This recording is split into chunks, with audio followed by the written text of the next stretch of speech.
How we doing, Miami Heat Nation? It is your boy Ernest, and I am back with a Miami Heat Talk video. A little under the weather, you guys, but it don't matter. I'm feeling great. Why? Because Game 3 of the NBA Finals is tomorrow night. The Miami Heat and the Denver Nuggets are turning this into one hell of a competitive series. Series tied 1-1. Momentum comes back to Miami. Next two games are going to be at our home. Now, it may be easier said than done from what it sounds like, because this Denver team is not that easy to defeat. All right? Miami's going to come in, and we got to come in with the same momentum that we came in with Game 2. But we need to come better than that. We need to beat Denver the same way Denver beat us in Game 1. We need to show them that we are right there with them. How are we going to do that? A few ways. First and foremost, you guys, we need Bam Adebayo to be playing the way that he's been playing. It's that doesn't need to be said, but it's being said right now. Now, before this series started, I said that Bam Adebayo, if he can just come, give you 15 points, over 10 rebounds, solid defense on Nikola Jokic, giving you over 40 minutes a night, I'd be fine. He's done better than that. Bam Adebayo in the last two games has been the MVP for the Miami Heat. He's not only been playing on a defensive level that is unbelievable, but his offensive prowess has been there as well.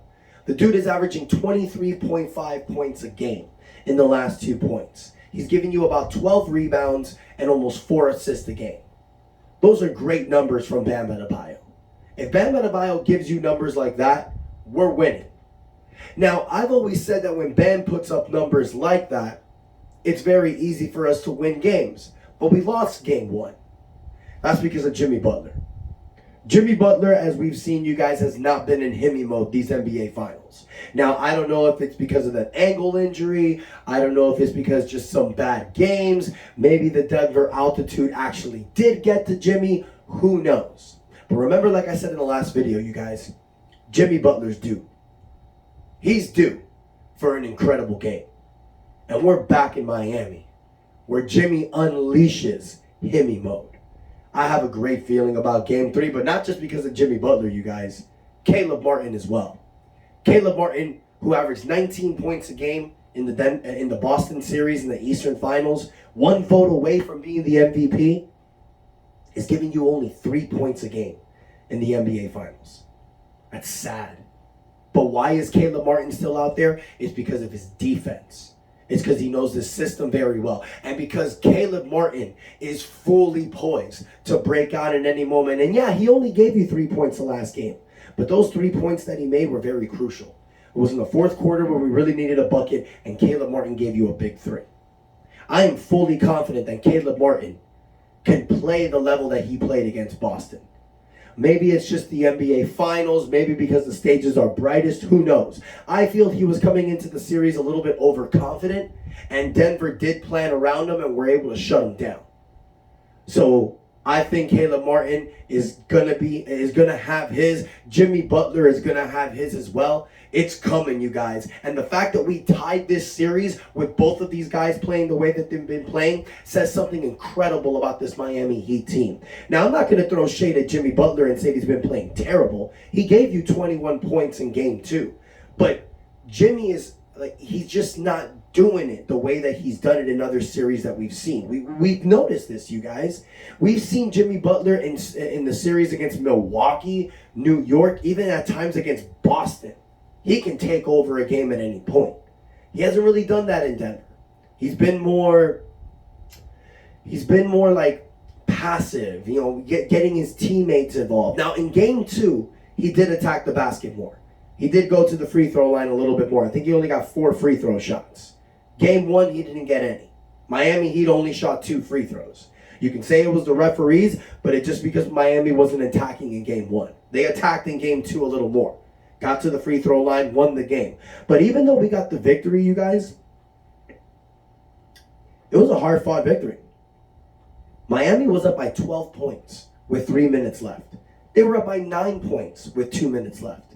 And Denver still got the game within 3 at the end of the game. This is one hell of a team, you guys. This is going to be one hell of a series. I know that Denver's going to give Miami everything they have, but Miami, vice versa, will do the same. But every minute counts, you guys. That's the thing about the NBA Finals. You can't let up in any moment. You can't just get relaxed and comfortable, because the team on that other side battled another conference to get to where you're at as well. And either of these teams can score 10 on your head like nothing. So there's sometimes when I see certain players out there, I'm like, should he be out there? And this is one thing that I want to address and kind of talk about, because we don't really talk about him a lot in this channel. Cody Zeller. Cody Zeller gives you 8 minutes the last game, scores 4 points. But he makes some very, very costly turnovers. Cody Zeller, what I like about him, he can defensively hold his own. He's not great, but he can hold his own. He sets incredible screens. Incredible screens. He's a big body that gets in the way. He does it amazing. He can score at the rim. He can. You've seen him done it before. I've seen Cody Zeller have a 20-point game here in the Miami Heat. But in the NBA playoffs, when the ball's in his hands, he looks like he forgets how to play basketball sometimes. Now, I've seen a lot of people in a lot of Miami Heat channels call for Cody Zeller to not be playing at all. You guys have seen me put him over on this channel. I like Cody Zeller. Here's my take on that. You need to continue to start Kevin Love in this series. We saw it in game 2. Starting Kevin Love, giving Bam Adebayo more size in the front court is definitely going to help us out. And it allows Jimmy Butler to guard Jamal Murray. Jamal Murray had 30 points in game 1, 18 in game 2. Big difference when Jimmy Butler's on. Maybe that's another reason why Jimmy hasn't been playing heavy mode, because he's been focusing more on the defensive end. Who knows? But this is the reason why I'm saying this. With Kevin Love out there in the starting lineup, you now do not have anyone that can come off the bench for Bam as a center. That is why Cody Zeller is playing right now, ladies and gentlemen. Not Omar Yurtseven. He lost his job due to that injury. When Omar came back in February, he lost his job to Cody Zeller. Eric Spoelstra, you guys, is one hell of a coach, and he knows what he's doing. The reason why Cody Zeller is out there is because Cody Zeller is NBA ready. He may make these stupid-ass mistakes on the offensive end, but he's good enough to give you 4 to 10 minutes and relieve Bam when Bam needs to take a break. That's the only reason why Cody Zeller's out there, you guys. We got to deal with it at this point. Because against Denver, you can't start Caleb Martin. We saw that in game 1. It didn't work. You got to start Kevin Love. And when you start Kevin Love, who else is going to come off the bench as a center? You got to deal with Cody, you guys. You got to hope for the best when Cody's out there. You got to hope. And here's another thing. When Cody Zeller's out there, you guys, he's playing 4 to 10 minutes, and he has 6 fouls. If I'm Eric Spoelstra, don't let Joker get anything when Cody's out there. Hit him. Hit him. Hit him. That's what you got to do. Miami Heat got to play rough, tough basketball, you guys. This is Miami Heat culture at its finest. And if we've noticed in this series in Game 3, Miami Heat has played lights out. So I am hoping for a big game, you guys. We've seen guys like Max Strus, Gabe Vincent, Duncan Robinson hold down the fort in Game 2. Max Strus sucked donkey dick in Game 1, but he came back in Game 2 with 14 big points. Gabe Vincent doing his thing. Duncan Robinson building that confidence. These are 3 guys that you continue to go to on the offensive end. Bam Adebayo, Jimmy Butler, Kyle Lowry.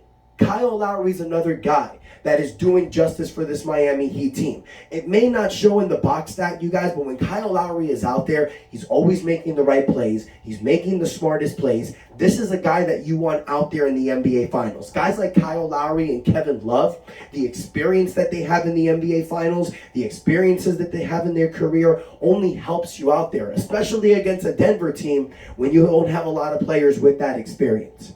Miami needs to take full advantage of this momentum we have going on, you guys. We need to take Game 3. This is the most important game of the series for the Miami Heat. You win this game, the momentum is fully shifted to your side. And now all you have to do in Game 4 is just out-coach Denver. And you can possibly take a 3-1 series lead in the NBA Finals as an 8th seed, where nobody believed you can do it. How incredible would that be, you guys? And I got to give credit to ESPN. Yesterday, they did a full segment on Miami Heat culture. I thought it was beautiful. Talking about how Pat Riley came in September 2nd, 1995, changed the culture. They went generation by generation, talking about Zoe and Timmy with D. Wade and the Heatles era, when he won the first championship with Shaq, bringing in Jimmy Butler, putting over Udonis Haslem and Dwayne Wade as Heat lifers. Finally, the world can see in the biggest platform what this Miami Heat team is all about. It's not about a team that got lucky. It's not about a team that took advantage of injuries. This is a team, as an 8th seed, who never had home court advantage, stole home court advantage every series they were in, shocked the world, played better, played harder, was coached right, and did everything the right way. This Miami Heat team, you guys, is equivalent of teams like 2004 Detroit Pistons, 2014 San Antonio Spurs. Yeah, I know that one hurt. A team that does it together and does it the right way. That is what you're seeing with this Miami Heat organization, but that's also what you're seeing on the other side in Denver. So yeah, Denver may be on paper the better team, but so was Boston. So was Milwaukee. And what happened there? Never count out this Miami Heat team, you guys. I'm excited. I'm pumped. Game 3 tomorrow. I'm predicting a Miami Heat victory, 115-105. I think the Heat are going to take a stranglehold in this series, go up 2-1. You're going to see a big game from Jimmy Butler. I feel it. I believe it. But let me know what you guys think, you all. Let me know in the comments. Let me know your thoughts. Hit the like button if you like what you've seen. But most importantly, y'all, hit that subscribe button. And until next time, your boy Ernest out. That's enough said.